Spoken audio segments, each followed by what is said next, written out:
The last entity, of course, are the fighters.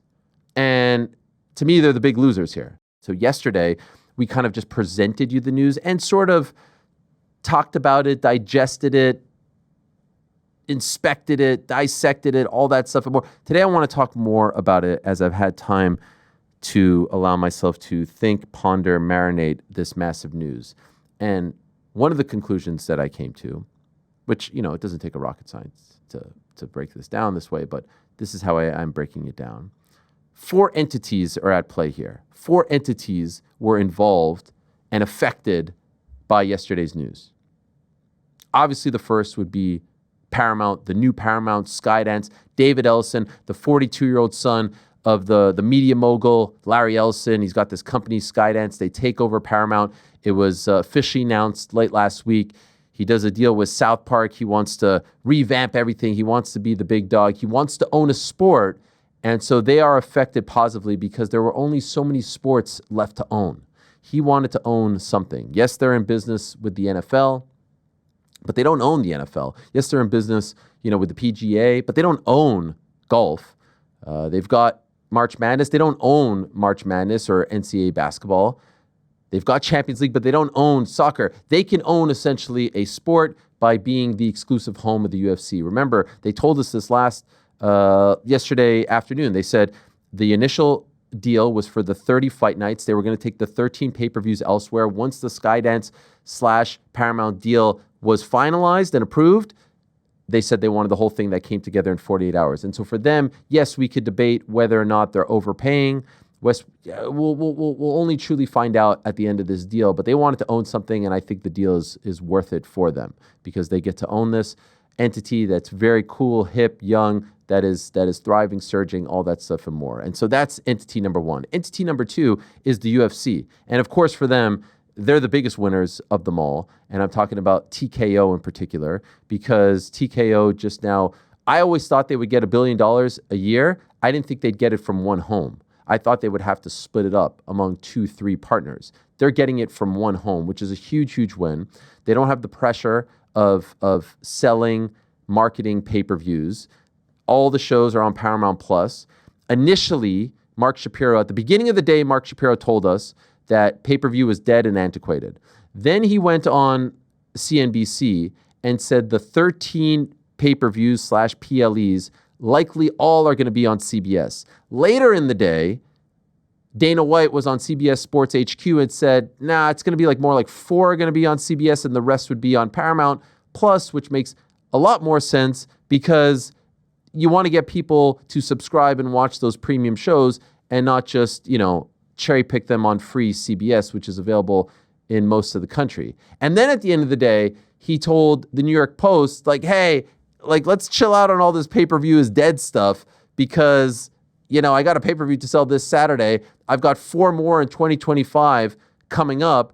And oh, by the way, a big star may come up and anything is possible when you've got a big star and you could do a one-off pay-per-view. I'm going to be on pay-per-view this Saturday. Pay-per-view is not dead. And so I think what you were seeing yesterday was an executive speaking that investor talk, which is what Mark Shapiro was doing, telling the world, hey, this is why the deal makes sense. Pay-per-view is dead. And then you had a street promoter telling you no. Pay-per-view isn't dead. I'm worried about Saturday. We'll worry about 2026 and that messaging later. But for now, Saturday, pay-per-view is not dead, and October 4th it's not dead, and on the 25th it's not dead, and November and December it's not dead. So that was a little clunky. It was an awkward dance, but ultimately for the UFC, the bottom line is they went from 500 to 550 or 5.5 million a year with ESPN to now 1.1 billion a year.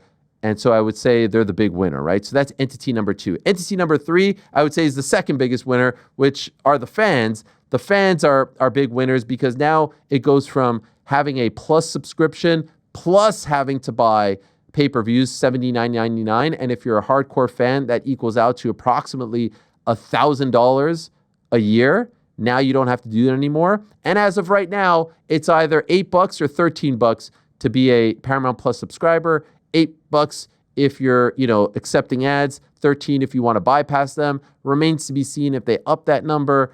They haven't really quite weighed in on that yet. We suspect, just like with ESPN, they will. But as of right now, it's way cheaper to be a Paramount Plus UFC fan / viewer as opposed to a ESPN / ESPN Plus UFC fan / viewer. And so the fans are winning out big.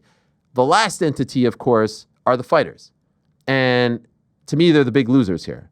They're the big losers not because, the viewership gets affected. That remains to be seen. If you're behind less of a paywall, you're seen by more people, that's probably a win. But number one, they're sitting here watching all the executives wave their pom-poms and say how great this is.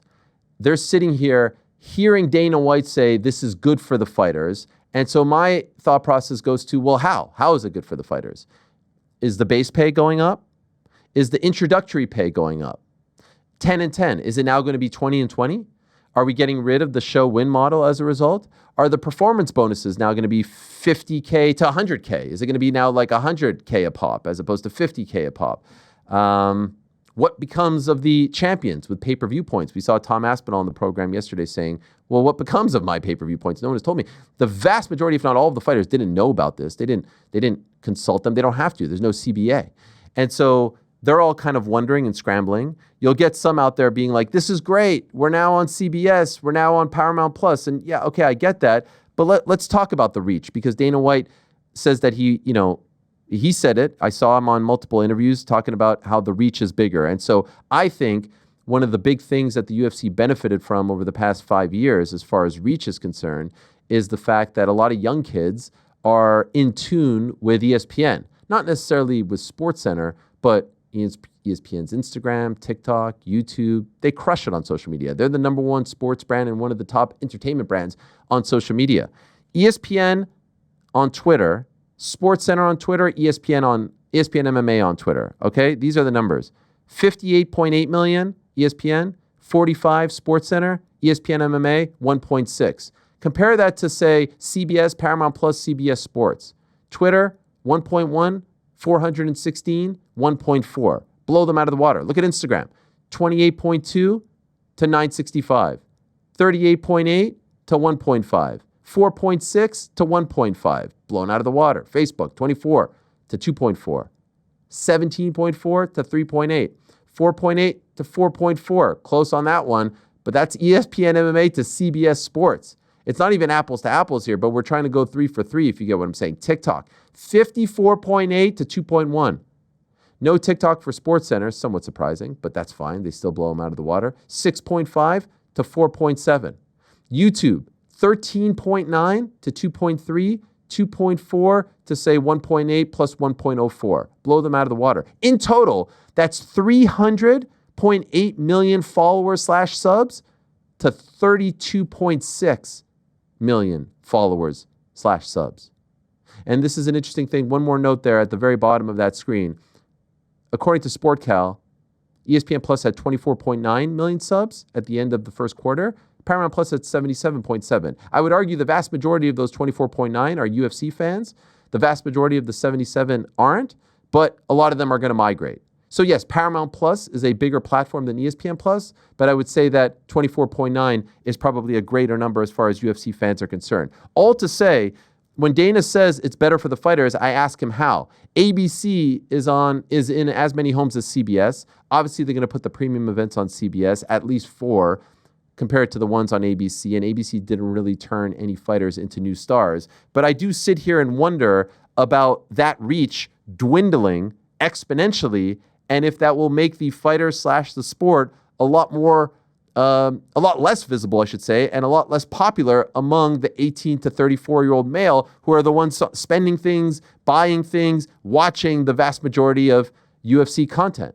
And so when you consider that, and you also consider the fact that they're making 0% of this $7.7 billion, at least as of now. I hope to be proven wrong. 0% of that ad revenue as well, when NBA players, for example, make 50% of the TV revenue and the overall revenue, I should say. And as a result of the TV revenue, the salary cap goes up and all these things are moving up which benefits the players. If I'm a fighter sitting back and watching this, I'm like, well, how exactly does this benefit me? How is this actually better for me? I understand why it's good for Paramount Plus. I understand why it's good for the UFC. I get why the fans are happy about it, but what about me? What about the fighters? And if you are a true fan of this sport, ultimately, you care about your pocketbook, you care about your bank account, I get that, but you also care about how the fighters are being treated, I would hope. And so I think it's really interesting to see how this all breaks down. I think ultimately what we've come to is there'll be these 4 big shows on CBS, 4 or so, not a set number. The rest are going to be on Paramount Plus. And thus we go back to the idea that the UFC doesn't have this pressure on them to stack the card. If Dricus versus Hamza gets canceled, they will scramble to put together a marquee main event. We've seen it before, right? On like days' notice, weeks' notice. Does that same pressure exist? The tickets are already sold. Does that same pressure exist when they're not on pay-per-view, when their partner isn't selling the show on pay-per-view, when it's just on the same platform as UFC Fight Night 275?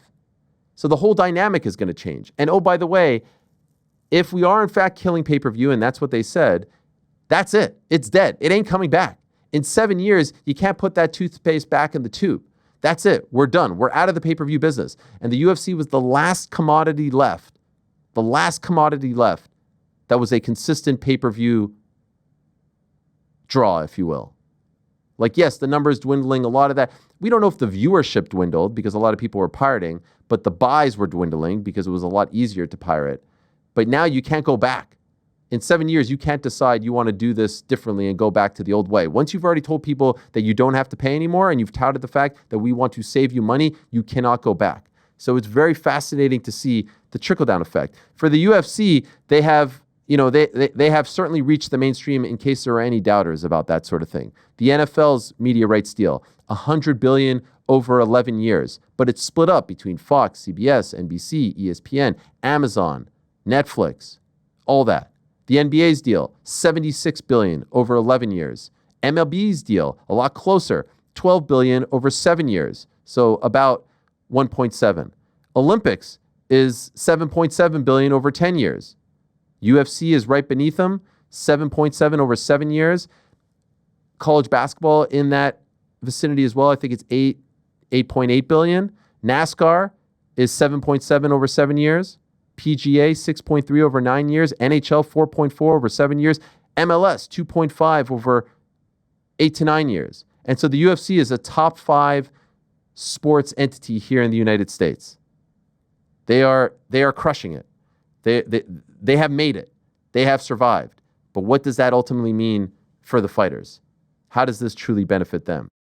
Thanks for watching this video. Before you go, if you haven't already, hit that subscribe button for us. Also, give us a thumbs up, leave a nice comment. These things go a long way. And while you're here, do check out the rest of the channel. We've got live shows and full interviews, clips, and a whole lot more. We're doing big things here, and we appreciate your support very much.